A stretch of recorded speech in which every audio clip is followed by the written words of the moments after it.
Dit stuk morgen dat stond al een peer hier in Oude Ouwer. Dat is hierheen helemaal nog een paar scootjes van de Stichting de Walbrekers. En die zeiden nou op een gegeven moment, ze moeten toch een andere bestemming ervoor hadden. Ze zeiden ja, eigenlijk past het meer bij deze bunker en net daar in het land bij Oude Ouwer. Hij is 3,5 ton zwier, hij is 3,60 meter heeg. En hij is breed 1,20 en er zit er nog een poort onder in feite, omdat hij zelfstandig steen kan, van ongeveer een lietse 3 meter. En hij had ook nog een noemer in feite. Je kennen als je het wilde in de archieven in feite zien waar hij stond had.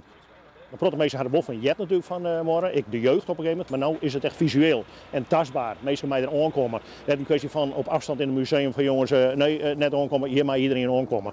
En dan had je het gevoel er ik wat bij van de vrijheid is niet vanzelfsprekend.